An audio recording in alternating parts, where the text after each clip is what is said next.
너에게 이르노니 만일 찾으면 길을 잃지 아니한 99마리보다 이것을 더 기뻐하리라. 이와 같이 이 소년 중에 하나라도 이뤄지는 것은 하늘에 계신 너희 아버지의 뜻이 아니다. 내 형제가 죄를 범하거든 가서 너와 그 사람과만 상대하여 권고하라. 만일 들으면 내가 내 형제를 얻은 것이요 많이 듣지 않거든 한두 사람을 데리고 가서 두 손의 증인의 입으로 말마다 증찬케 하라. 만일 그들의 말을 듣지 않거든 교회의 말하고 교회의 말을 듣지 않거든 이방인과 세리와 같이 여긴다. 18절 진실로 너희에게 이르노니 무엇이든지 너희가 땅에서 매면 하늘에서도 매일 것이요 무엇이든지 땅에서 풀면 하늘에서도 풀리리라. 진실로 다시 너희에게 이르노니 너희 중에 두 사람이 땅에 합심하여 무엇이든지 구하면 하늘에 계신 내 아버지께서 그들을 위하여 이루시게 하시리라. 두세 사람이 내 이름으로 모여있는 자리 거기에 내가 그들 가운데 있다. 그때 베드로가 나와 가로되 주여 형제가 내게 죄를 범하면 몇 번이나 용서하러 주의까 7번까지 하오리까. 예수가 이르시되 내게 이르노니 7번뿐 아니라 7번을 70번까지라도 할지니라. 이러므로 천국은 그 종들과 회개하려 하던 어떤 임금과 같으니 회개할 때 1만 달란트 빚진 자 하나를 데려오매 갚을 것이 없는지라. 주인이 명하여 그 몸과 처와 자식들과 모든 소유를 다 팔아 갚게 하라 하는데 그 종이 엎드려 절하며 가로되 내게 참으소서 다 갚으리라 하거늘 그 종의 주인이 불쌍히 여겨 놓아 보내며 그 빚을 탕감하여 주었더니 그 종이 나가서 자기에게 100데나리온 빚진 동료 한 사람을 만나 붙들어 목을 잡고 이르되 빚을 갚으라 하매 그 동관이 엎드려 간구하여 가로되 나를 참아주소서 갚으리이다 하되 허락하지 아니하고 이에 가서 저가 빚을 갚도록 옥에 가두거늘 그 동관들이 그것을 보고 심히 민망하여 주인에게 가서 그 일을 다 고하니 이에 주인이 저를 불러다가 말하되 악한 종아 네가 빌기에 내가 내 빚을 전부 탕감하여 주었거늘 내가 너를 불쌍히 여긴 것 같이 너도 네 동료를 불쌍히 여김이 마땅하지 아니하냐 하고 주인이 노하여 그 빚을 다 갚도록 그를 옥졸에게 넘기니라. 너희가 각각 마음으로부터 형제를 용서하지 아니하면 나의 하늘 아버지께서도 너희에게 이와 같이 하시리라. 아멘. 네, 잠깐 기도하겠습니다. 진리가 되시는 아버지 감사하고 감사합니다. 아버지가 그리워서 아버지를 또 알고 싶어서 아버지 이 자리에 저희들 나왔습니다. 십자가 앞에 당신의 그 사랑의 십자가 앞에 우리 추한 몸이지만 그래도 예수 그리스도의 피로 아버지께서 의롭다 여겨주시니 그렇게 십자가 앞에 무릎 꿇고 아버지의 은혜를 기다립니다. 여호와 하나님의 그 사랑이 십자가의 예수 그리스도의 그 옆구리의 피와 물을 통해서 우리에게 흘러내리는 그 사랑을 아버지여 이 시간 저희들이 느낄 수 있도록 은혜를 내려주시고 아버지 진정 간절히 바라옵고 또 바라옵나니 아버지여 인간의 언어로 인간의 생각으로 인간의 이해로 아버지의 그 영의 말씀을 대하는 것이 아니라 우리의 영이 아버지와 연합되어지는 그 매개체가 진리의 말씀이 될 수 있도록 인도하여 주시옵소서. 영광 받으시고 이 시간을 축복해 주시는 여호와를 찬양하며 예수 그리스도 이름으로 기도하였습니다. 아멘. 아멘. 네, 그 마태복음 18장부터는 이제 아버지가 예수 그리스도가 십자가를 향해서 올라가는 그 과정 전에 이제 당부하고 싶은 말씀들 그리고 나중에 십자가를 지시기 전에는 이제 재림에 대한 이야기까지 전부 제자들에게 해야 될 이야기를 다 하시는 과정이에요. 이 전에 우리 저번 주에 본 것처럼 예수님이 처음으로 이제 십자가를 지신다는 이야기를 하셨죠. 그래서 그 다음에 이제 미래에 대한 이야기, 그 다음에 변화산에서 영광스러운 모습을 보여주었잖아요. 그렇기 때문에 이제 제자들한테 그런 마음이 들어간 거예요. 무슨 얘기냐면 이 뒤에도 또 나오는데 그 선악과의 세 번째 가장 중요한 욕망인 비교 욕망이 이 제자들의 마음속에 들어간 거죠. 그래서 18장 1절에 제자들이 예수께 나와서 질문을 해요. 천국에서는 누가 크니까? 라고 하는 질문을 했습니다. 근데 이 말씀은 사실은 얼핏 보면 좀 이상한 질문이라고 생각될지 모르지만 그냥 제자들의 관점만 생각해 보면 또 나름대로 이해가 가는 질문이에요. 왜냐하면 예수님이 이전에 세례 요한이라고 하는 사람에 대해서 이야기를 할 때 그 세례 요한이 우리가 사는 이 세상에서 가장 큰 자다라고 이야기를 했어요. 그런데 그 다음에 하지만 그 세례 요한이 천국에서는 가장 작은 자다 그랬거든요. 천국에서는 가장 작은 자다 그랬어요.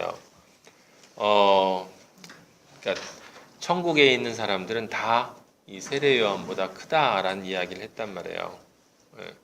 그러니까 이제 제자들의 마음속에 그럼 천국에서는 도대체 누가 큰 자일까라고 하는 이 단순한 생각이 들어온 거다라고 우리가 이해할 수 있겠죠.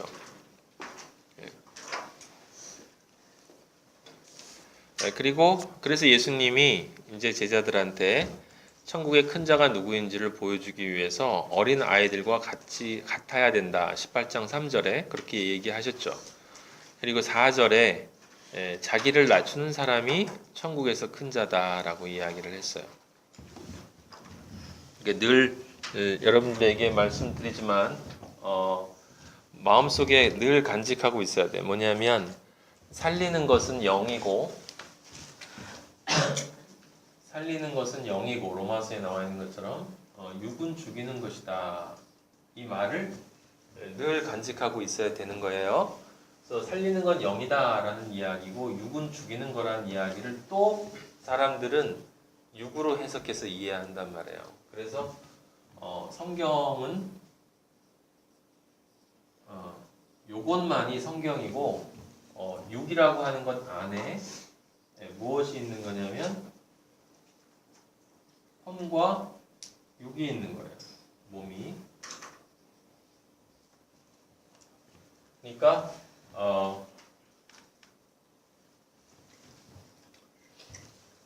이 말은 성령이라고 하는 진리의 영, 그 영과 연합되어져서 이해되어진 말씀이 살리는 거고 이게 생명이고 요거는 진리의 영과 연합되어진 것이 아니기 때문에 인간적인 것이 되는 거고 이게 육이라는 말은 인간적이라는 뜻이에요. 그러니까 쾌락주의나 물질주의 같은 걸 뜻하는 게 아니에요. 인간적인 것이기 때문에 결국은 그 인간의 배후에 있는 그 증오의 영, 사탄이라고 불리워지는 존재와 연합된 것이에요. 그래서 그렇기 때문에 이게 죽음인 거예요.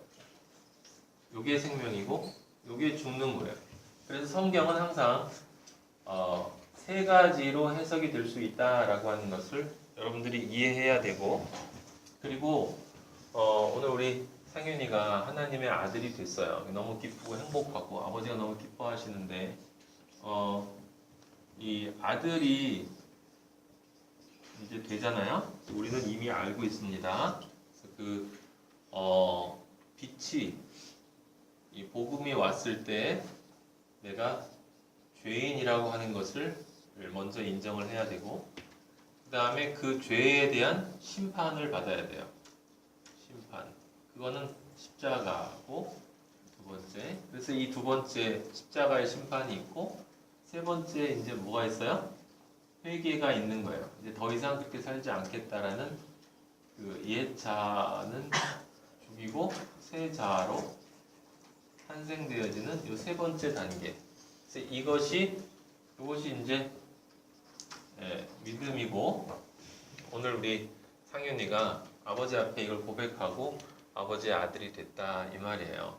그러니까 여기 두 번째 것, 첫 번째 것과 두 번째 것, 세 번째 것이 우리 전에 누가 얘기했었더라? 모두 다 은혜죠. 왜냐하면 이 복음, 빛이라는 건 내가 기다린 게 아니고 날 찾아와 준 거고, 그 다음에 내가 심판받는 게 아니라 내가 심판받은 것처럼 여겨주는데 그리스도 안에서 내가 십자가에 못 박힌 것이니까 믿음으로 내가 죽은 것이기 때문에 이것도 은혜고, 그 다음에 이 새 옛자에서 새 자로 이 바뀌는 이것도 내 마음대로 되는 게 아니라 이것에 근거해서 내가 회개를 할 수 있었던 것이기 때문에 이것도 은혜가 되는 거고, 그래서 여기에 믿음. 그 다음에 여기 성경 말씀에 내 믿음대로 될지어다 라는 말이 있거든요. 성경은 내 믿음대로 될지어다. 그럼 이제 될지어다가 4, 5, 6으로 이제 완성이 돼야 되는 거예요. 그러니까 이건 내 영혼 안에서 이루어지는 일이고 그것이 내 삶을 통해서 실제로 이것이 일어나야 된다 이 말이에요. 그래서 오늘 이렇게 믿음을 가지게 되면 이제 아버지의 아들로 살겠다라는 결단을 하게 돼요. 근데 결단을 할 때는 그냥 결단할 때 그냥 하는 게 아니라 여기 지금 회개에서 이 새로운 자아가 됐기 때문에 이것을 여기 이제 좋은 땅이 된 거죠. 이 좋은 땅이 되면 이 좋은 땅에 뭐가 뿌려진 거예요? 씨가 뿌려지는 거예요. 씨가 뿌려진 거기 때문에 씨가 뿌려졌다는 얘기는 성령의 씨를 얘기하는 거예요. 하나님의 영이 지금 내 안에 들어왔어요. 이걸 임재라고 그래요. 임재하면 이 안에 들어왔으니까 내가 이제 씨를 뿌려서 나와 연합이 되었기 때문에 아버지가 원하는 삶을 살아야 되겠다라고 생각을 하게 되는 거예요. 그래서 이렇게 믿음을 가지고 이렇게 임재하면 여기서 이제 우리는 뭐라고 그러냐면 이제 아들이 되었다라고 얘기하는 거예요. 오늘 우리 상윤이가 그렇게 되었어요. 너무 기쁘고, 그런데 중요한 건 이제 믿음대로 되는 이 삶에 5, 6, 4만 되어진 게 아니고 이제 5, 6이 되어져야 되는데, 이 아들인 사람은 당연히 아들이 되었기 때문에 그 다음엔 뭐 하냐면 이전까지는 아들인데 누구 아들이었냐면 저 사탄의 아들이었거든. 그러니까 사탄의 신부고 사탄의 아들, 흑암의 신부, 흑암의 아들이었기 때문에 이렇게 바뀌게 되면 당연히 뭐가 있어요? 여기 기쁨이 있단 말이에요. 기쁨이 있고, 아 이제 나한테 진짜 아버지가 생겼다라고 하는 이 감동이 있어요. 진짜 아버지를 내가 알게 됐다는. 그럼 당연히 그 다음엔 어떻게 되겠습니까? 여기 이제 아버지의 뜻대로 살아야 되겠다라고 하는 마음이 들겠죠. 그러면 당연히 이제 내 아버지가 새로 아버지가 생겼으니까 당연히 무엇을 하고 싶어요? 아버지가 어떤 분인지를 알고 싶은 거예요. 그래서 아버지가 우리 아버지래. 이게 이제 입양 간 사람이 나중에 나이가 먹었는데 자기 진짜 아버지가 딴 나라에 있다라는 걸 들었다고 생각을 해보세요. 그래서 그 아버지에 대해서 이제 아버지를 조금 있으면 만나게 되는 거예요. 그럼 만나게 되면 그때까지 그냥 그래 뭐 만나게 되겠지, 그래 내 아버지 있겠지 이러고 마나요? 그렇지 않죠. 자기 아버지가 자기 아버지를 그 원래의 나라에서 만나고 온 사람에게 물어본단 말이에요. 우리 아버지 어때? 어떻게 생겼어? 우리 아버지는 어떤 성격이야? 직업이 뭐야? 뭐 하는 사람이야? 이렇게 당연히 물어보는 게 그게 정상이에요. 그러니까 그 아버지를 물어봐야 되느냐 안 물어봐야 되느냐를 물어보는 게 이상한 거고, 이것이 있으면 아버지의 아들이 됐으면 당연히 아버지를 알고 싶어 하는 거죠. 그래서 바울이 이 아버지를 아는 것이 이 세상에서 나한테 가장 고상한 지식이다 라고 하는 거예요. 이 아버지를 알고 싶은 것이고, 그래서 그 아버지를 알아야 아버지의 뜻을 알고, 아버지의 뜻을 알아야 아버지가 원하는 대로 살아서 이렇게 사는 것이 이렇게 끝나면 이제 여기서 만남이 있단 말이에요. 이게 7의 안식이, 그렇죠? 이 안식이라는 게 딴 게 아니고 임마누엘이 안식이에요, 여러분. 진짜 임마누엘. 진짜 임마누엘이 뭐예요? 아버지와 함께 하는 거예요. 네. 지금은 거울로 보는 것처럼 희미하지만 그때가 되면 얼굴과 얼굴을 맞대고 우리 아버지를 본단 말이에요. 그때가 반드시 있어요, 여러분. 예.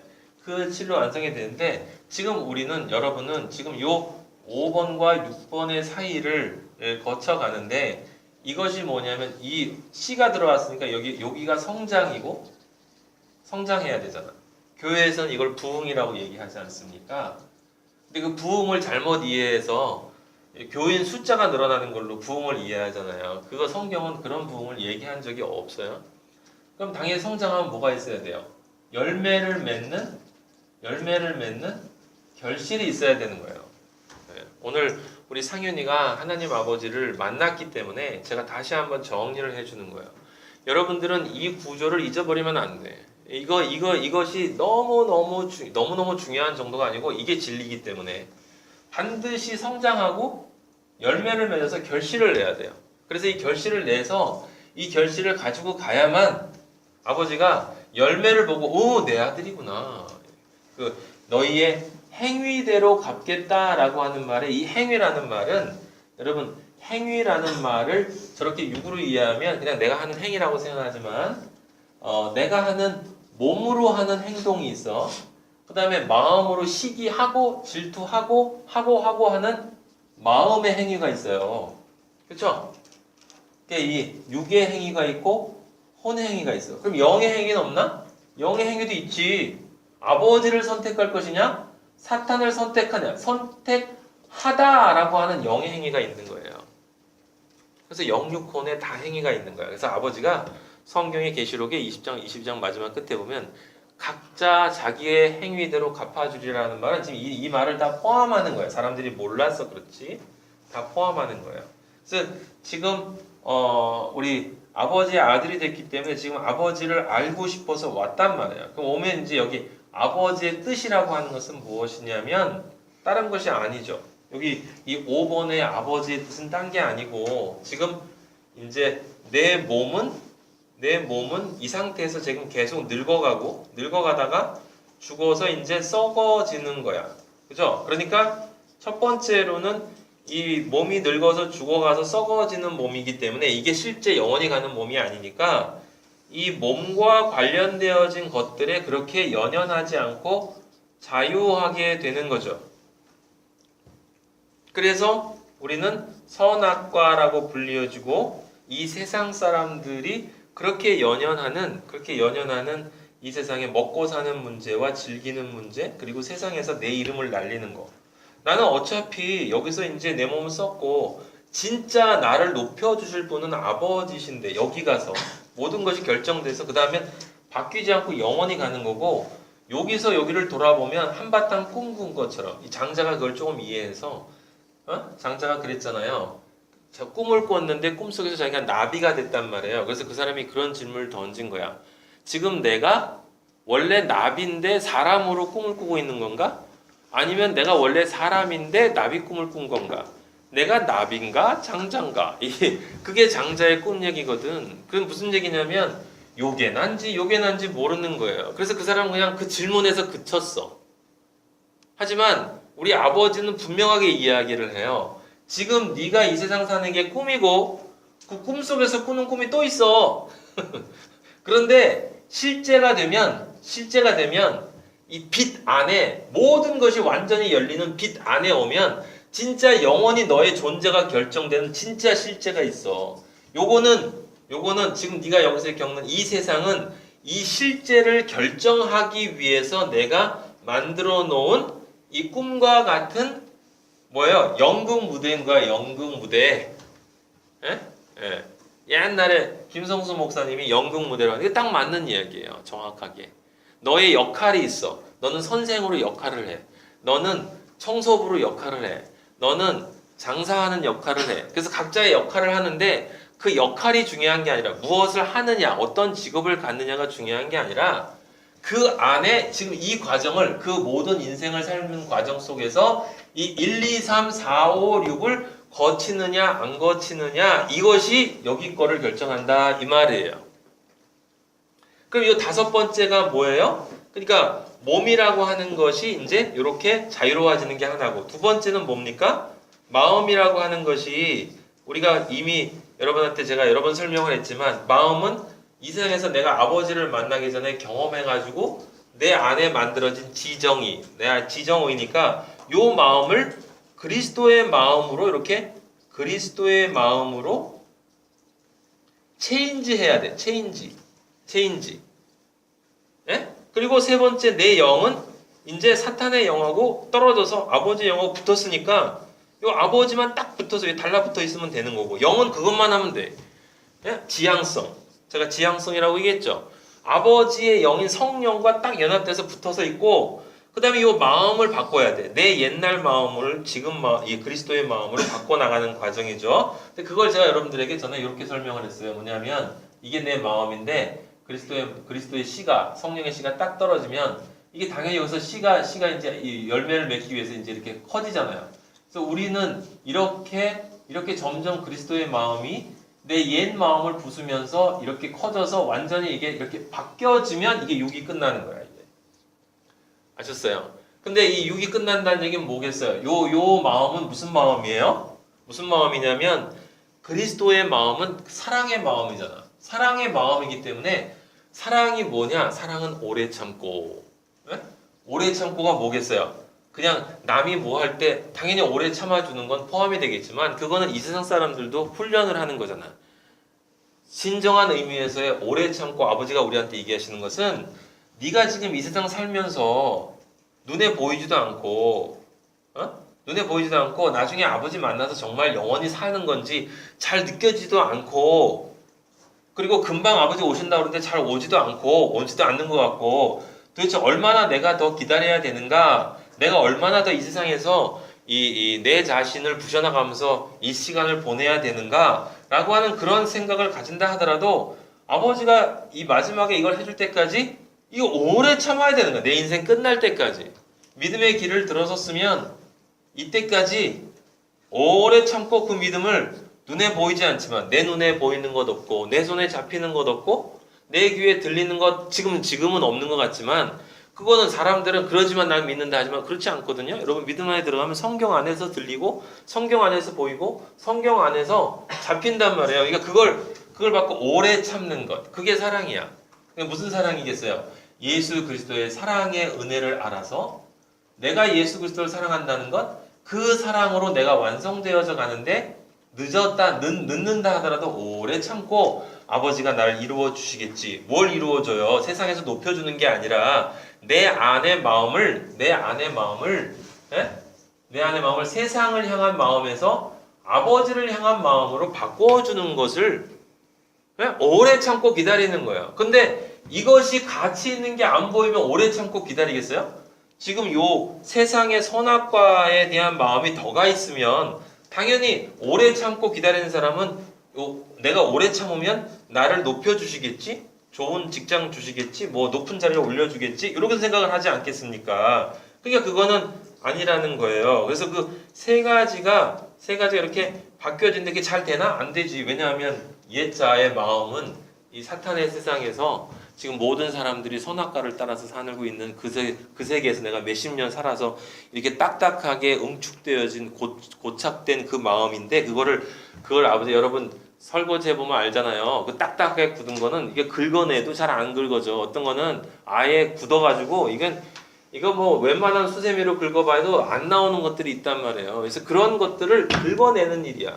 그러니까 내 안에 있는 거를 갈고리로 긁어낸다. 예?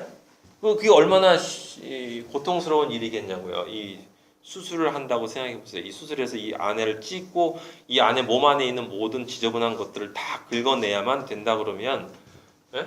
그 화상 환자들이 그렇잖아요. 화상 환자 진한 아주 굉장히 심한 화상 걸리면 매일매일 그 죽은 피부를 긁어내고 소독을 한 다음에 또 다음날 하루 지나서 또 죽은 피부를 또 긁어내야 돼. 그걸 매일매일 해야 된단 말이에요. 근데 사실은 우리가 그 삶을 사는 거거든. 근데 그 화상 입은 환자가 그걸 왜 견뎌? 3살이 돋아날 걸 믿기 때문에 견디는 거지. 매일 의사가 와가지고 피부를 긁어내고 또 소독하라고 소독물에 들어갔는데 아예 심한 사람은. 여러분 알잖아요. 그게 상상도 할 수 없는 고통이라는 거예요. 근데 그걸 견디는 이유는 그렇게 해야만 3살이 돋아나기 때문에 그게 영의 영역도 마찬가지이기 때문에 우리의 옛 자아가 죽는다라. 그래서 예수님이 나를 따라오려거든이 어디서 붙었냐면 여기서 붙은 거예요. 나를 따라올래? 그러면 자기를 부인하고라고 하는 이 자기라는 게 뭐겠어요? 옛 자아의 영과 옛 자아의 혼과 옛 자아의 육이잖아. 이 세 가지 다 부인하고 그 다음에 자기 십자가를 지고 나를 따라오라라고 하는 말이 그 말인 거예요, 여러분. 아시겠죠? 그러니까 지금 그렇게 따라가려면 영의 소리를 들어야 되는 거잖아. 아버지를 알고 싶은데 아버지를 아는데 아버지를 얘기해 준 사람이 세 종류가 있단 말이에요. 세 종류. 이렇게 세 종류를 이야기해 주는데 그 세 종류를 이야기해 준다는 얘기는 성경이라는 것이 내 눈에 이렇게 보이면 이것을 이렇게 볼 수 있고 이렇게 볼 수 있고 이렇게 볼 수 있고 이렇게 볼 수 있다는 거지. 근데 요 두 가지로 보면 이건 죽음이다라고 하는 얘기는 아버지를 못 만난다는 이야기야. 왜 그러냐? 왜냐하면 이거는 결국은 딴 얘기가 아니고 내 관점으로 보는 거야. 내가 원하는 관점으로 보는 거예요. 근데 내가 원하는 관점이라는 것을 많은 이 거짓 선지자들은 그게 네가 원하는 관점이 아니고 그리스도를 따라가는 거야라고 이렇게 컴프라이즈 시켜준다니까. 자기 정당화를 멋지게 해줘. 그래가지고 마치 내가 나를 생각하지 않고 예수님만 생각하는 것처럼 생각을 하게 만든단 말이에요. 그래서 이쪽 길로 인도한다는 거죠. 그러니까 그래서 그걸 분별을 잘 해야 된다라고 하는 거예요. 그러니까 여러분이 성당을 가든 교회를 가든 지금 어디를 가도 이 기독교나 카톨릭이든지 그리스도라는 이름을 가진 곳에 가면 거기에 모두 다 뭐가 있냐면 죄라는 단어, 구원, 회개, 십자가, 그 다음에 하나님의 뜻, 뭐 보혈 이런 단어가 다 있어요. 없는 곳이 어디 있어? 없잖아요. 그죠? 근데 그것을 중요한 건 내가 예수님만을 위해 살겠어요 라고 말하는 게 중요한 게 아니라 예수님만을 위해 산다는 게 어떤 의미인지를 이해하지 못하면 예수님만을 위해 사는 게 아니고 사실은 예수님만을 위해 산다라고 하면서 사실은 자기를 위해 사는 것이 된다니까. 지금 우리가 읽은 이 구절 마태복음 18장 1절에서 4절까지도 같은 이야기예요. 그러니까 이 구절을 접할 때 예수님을 믿는다고 하지만 아직 육의 관점에서 벗어나지 못한 사람은 이걸 어떻게 읽냐면 이렇게 읽는 거예요. 천국에서는 누가 크니까? 라고 보는데 예수님이 어린아이와 같은 자가 크다라고 얘기하니까 그러니까 큰 자가 되기 위해선 어린아이처럼 자기를 낮춘다. 겸손해야 된다. 큰 자가 되기 위해선 어린아이처럼 겸손해야 되는구나. 그래서 겸손한 사람을 아버지가 들어서 크게 쓰시는구나. 그래서 요셉은 겸손했구나. 그래서 겸손했으니까 아버지가 나중에 총리로 만들어 주셨구나 라고 하는 식으로 이 구절을 이해하는 거예요. 그게 정확하게 육의 해석이에요. 그러니까 그 뒤에는 뭐가 있는 거예요? 총리 같은, 요셉 총리 같은 사람이 되고 싶은 나의 욕망을 채우기 위해서 그걸 도구로 겸손이라는 어린아이와 같이 겸손한 존재가 되는 것을 도구로 사용하는 거죠. 그게 바로 이 구절을 육으로 읽는 거예요. 그러면 혼으로 읽는 거는 뭐겠어요? 거기엔 예수님이 들어가죠. 큰 자가 뭐냐? 큰 자라고 하는 것은 그리스도의 영광을 드러내는 것이다. 그래서 이 세상에서 사람들에게 빛으로 드러나는 것. 그래서 이 세상 사람들이 봤을 때 와, 저 사람 정말 그리스도인이 참 하나님이라는 존재가 저 사람을 보니까 굉장히 진짜 대단한 신인가 보다 라고 하는 존재가 될 수 있도록 내가 큰 자가 되어야 되겠구나.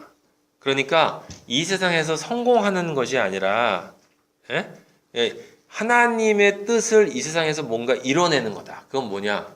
그래서 우리나라 같은 경우에 지금 이스라엘 민족을 위해서 기도한 것처럼 민족을 위해서 기도해야 되겠다. 민족. 나의 개인적인 이익이 아니라 민족을 위해서 기도하고 우리 민족의 통일을 위해서 기도하고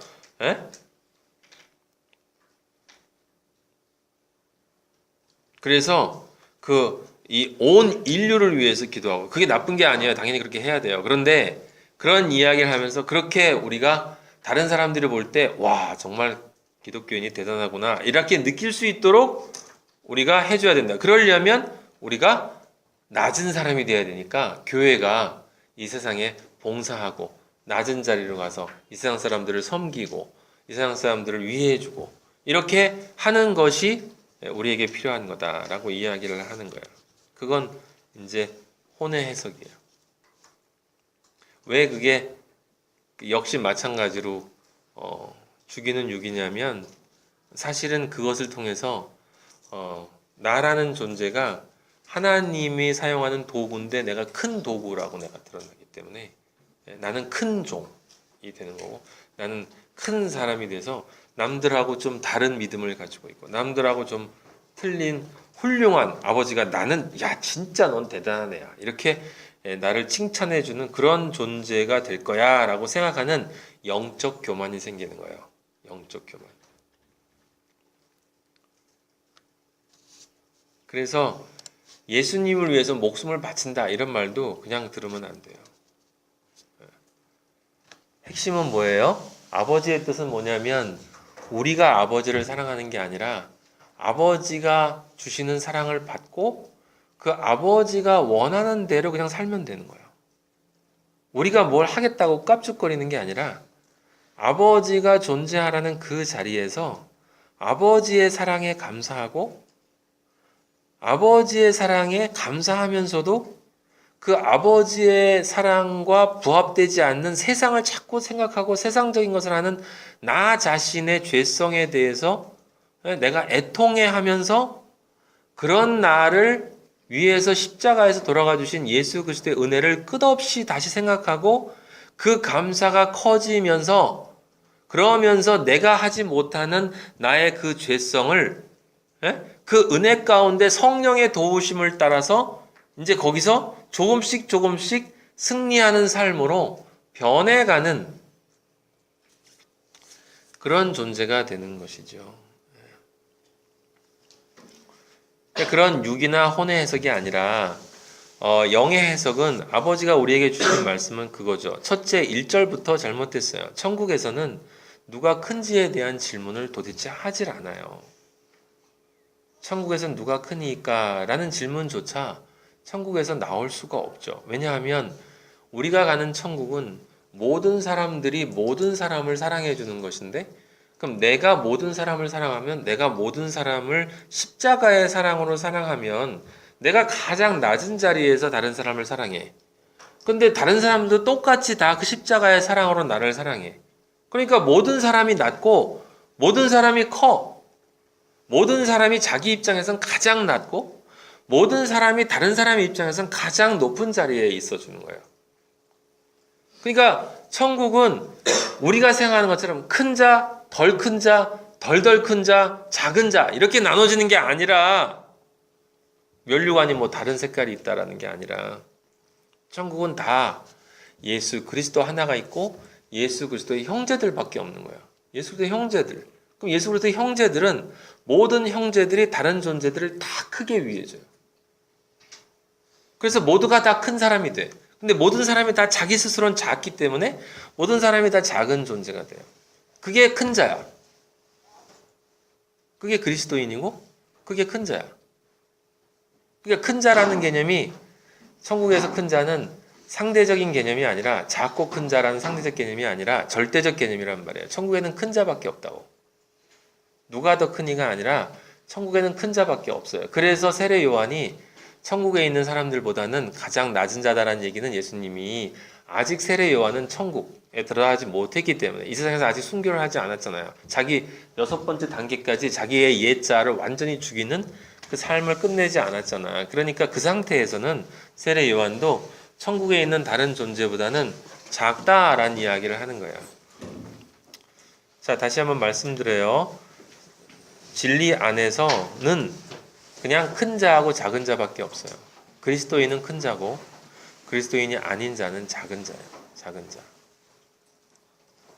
그리고 그리스도인이 작은 자는 자기 스스로 자기 자신의 작음을 자기가 어떤 존재인지를 아는 존재.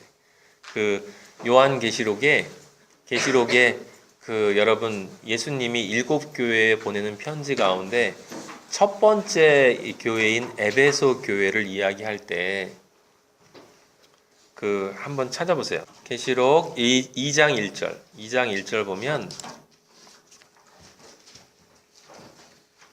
자, 거기 7교회가 나오는데 그 7교회는 이 세상에 있는 모든 교회를 나타내는 거예요. 그리고 사실은 모든 교회 안에 이 7교회의 특성이 다 들어가 있어요. 그러니까 여러분 안에 있는 속성들이 이 7교회의 속성이다라고 생각하면 돼요. 그리스도인은 아버지 하나님께 가기 전에 이 7교회의 속성을 가지고 있어요. 근데 우리 마하나임 교회는 이 첫 번째 에베소 교회의 위험성을 많이 가지고 있기 때문에 저 자신이 먼저 그렇기 때문에 여러분들이 꼭 알고 있어야 돼요.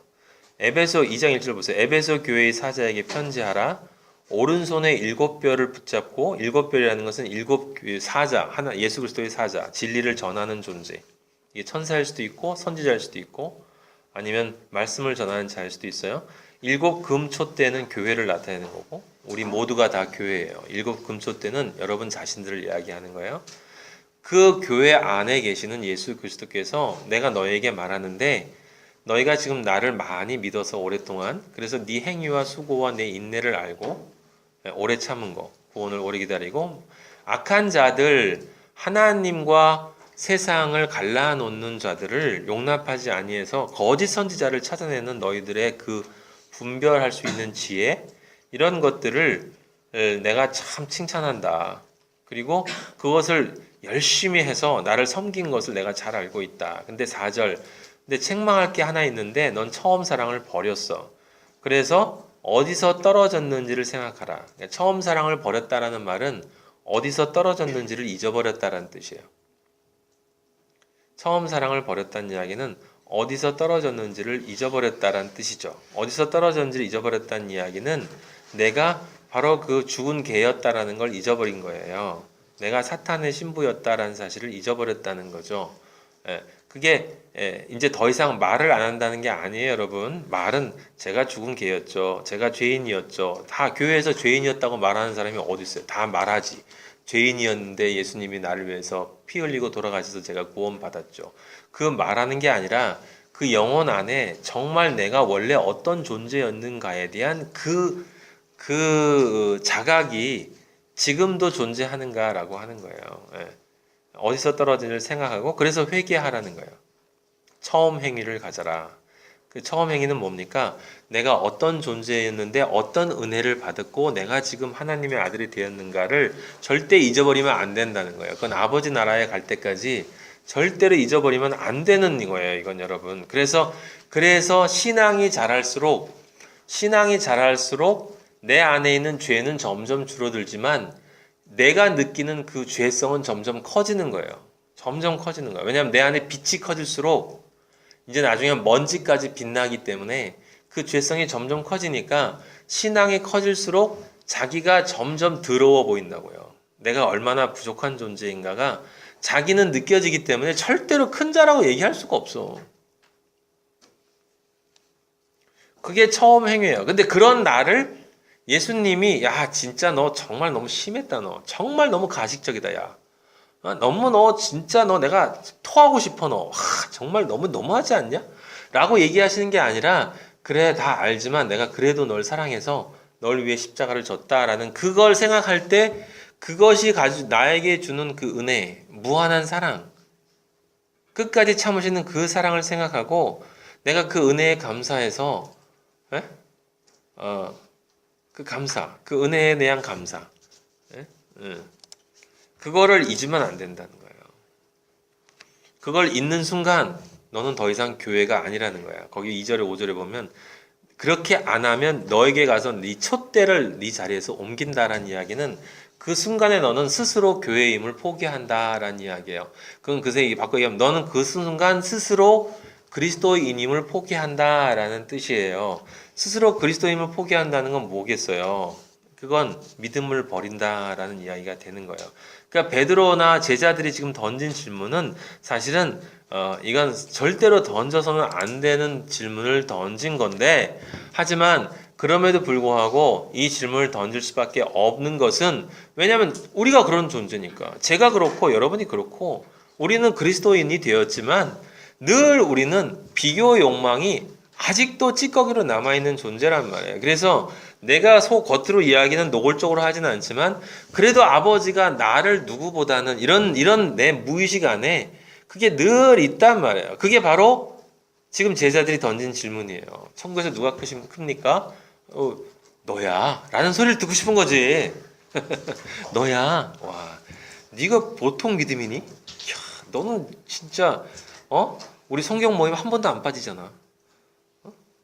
너야 너. 넌 딴 애들보다 11조 하잖아. 그지? 너 헌금 잘 내지. 넌 딴 애들보다 더 열심히 일하잖아. 이런저런 일도 많이 하고. 너는 말씀 전하잖아. 넌 남들이 못 깨닫는 거 깨닫잖아. 너 커. 그 얘기를 듣고 싶은 거예요, 지금. 예수님이 어린아이와 같은 존재. 제가 말씀드렸어요. 이미 여러분 알아요. 어린아이가 아니라 어린아이와 같이 되어야 한다. 어린아이처럼 되어야 한다. 어린아이가 되면 안 돼. 장성한 분량으로 가야 되니까. 말씀드린 대로 어린아이는 절대로 착하지 않아. 어린아이는 순진한 것뿐이고 머리가 나쁜 것뿐이지 머리가 나쁜 악한 놈이 어린아이고 머리가 좋은 악한 놈이 성인이고 이미 우린 다 알고 있어요. 어린아이와 같이 되면 어린아이가 되면 안 되는 거야. 어린아이처럼 돼야 돼. 그럼 어린아이처럼이라고 할 때 그 어린아이처럼이라는 건 뭐냐면 아주 뻔뻔함인 거예요. 뻔뻔함. 제가 우리 아이들 둘 보면 요엘이 다 해보면 진짜 뻔뻔해. 왜냐하면 도대체 도움이 되는 게 하나도 없어. 저한테. 걔네들이 청소를 제대로 하나 뭐 아빠를 진짜 이해해 주나 뭐 요리를 좀 하나 무슨 뭐 집을 잘 보나 아니 마리아 저의 아내와 저를 위해서 걔네들이 해주는 게 뭐가 있어요? 아무것도 없어. 근데 끊임없이 뭐 요구해? 목말라 장난감 줘, 뭐 틀어줘, 이거 해줘, 저거 해줘, 뭐 해줘. 그래 놓고는 잠깐만 내가 나가려고 그러면 어디가 붙잡고 늘어지고 가면 울고 세상에 이런 놈들이 없어요. 이런 놈들이 진짜 정말 난 애들 싫어.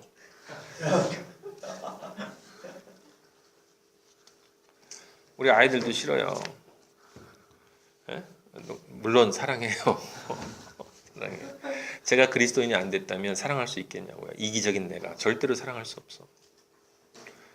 그냥 본능만큼만 사랑하지. 본능만큼만. 진짜 그 사랑이 안 나와요. 그리스도의 사랑이 내 안에 있어야만 나오는 거야. 근데 그게 그리스도의 사랑이 내 안에 들어와야 그게 무슨 소리예요? 그게 들어와야 그 다음에 내 안에 들어왔을 때 이제 아빠를 아는 거잖아. 그리스도의 아버지가 하나님이니까 그리스도가 내 안에 들어와야 이제 아빠를 알아. 그럼 내가 이제 떼쓰는 존재가 누가 되는 거면 아빠가 되는 거지. 그러니까 어린아이와 같이 된다는 이야기는 아빠 앞에 완전히 발가벗고 아빠 탯줄 붙잡고 그냥 무조건 그냥 나는 아무것도 할 수 없고 나는 아무것도 아니고 나는 아빠한테 붙어야만 살면서도 아빠한테 끊임없이 내가 뭐 이런저런 얘기 아빠한테 내가 아버지 정말 내가 아버지의 마음을 깊이 이해해드려서 내가 뭐 어떻게 뭐 이런 게 아니라 그냥 뻔뻔하게 나 배고파요 목말라요 뭐 이렇게 그냥 근데 그 밑바탕에 뭐가 있어야 되냐면 가장 중요한 거 있어야 되는 거예요. 저 존재가 진짜 내 아버지다. 절대로 내가 떠나지 않는다. 아빠 곁에서 내가 안 떠난다. 아빠 곁에서. 아빠 곁이 어디예요? 아빠는 예수 그리스도와 하나이고 하나인 예수 그리스도는 말씀이기 때문에 말씀의 자리. 성경과 안 떨어지고 말씀과 안 떨어지고 말씀이 떨어지는 그 자리, 진리가 떨어지는 그 자리를 떠나지 않는다. 예수 그리스도를 떠나지 않는다라고 하는 그것 하나가 중요한 거예요. 그게 뭐 다 하지 않습니까? 기독교는 아니요. 붙어있는 존재가 몇 명이 안 된다는 거예요. 네. 그래서 큰 자는 육적인 사람들이 생각하는 것처럼 세상에 성공한 사람도 아니고 혼적인 믿음을 가진 자처럼 뭔가 하나님의 일을 크게 뭐 내가 많은 사람들한테 정말 전도하고 많은 사람들을 막 이렇게 하고 막 뭐 그렇게 무슨 그 신앙의 일을 내가 크게 벌리는 게 그게 큰 자가 아니에요. 큰 자는 자기가 절대로 클 수 없다는 걸 아는 자. 아빠한테 붙어 있지 않으면 절대로 살 수 없다는 걸 아는 자. 겸손은 낮아지는 게 아니라 원래 자기 자리로 가는 거라고 제가 분명히 말씀드렸어요. 우리 그리스도인의 겸손은 원래 자리, 어디서 떨어졌는지 원래 그 자리를 아는 것. 그래서 그 자리를 자꾸 이렇게 치고 올라가가지고 조금만 믿고 나면 이렇게 올라가려고 하는 그거를 끊임없이 나를 쳐야 되는 거예요. 근데 그걸 아버지는 우리를 사랑하시기 때문에 그 치고 올라가려는 그 교만을 꺾어 주셔야 되겠지. 그게 사랑이잖아. 예? 처음 자리를 알아야만 촛대가 안 바뀌니까. 그러기 위해서 내 안에 있는 교만을 자꾸 드러내게 하는 거죠. 내 자신이 깨닫도록 해주는 거예요. 그래서 내가 얼마나 아버지를 사랑하지만 내 안에 이 마음이 안 바뀌고 옛날 마음이 아직도 남아있는가를 끊임없이 깨닫게 해줘야 그것을 내가 녹일 수가 있으니까. 그렇죠?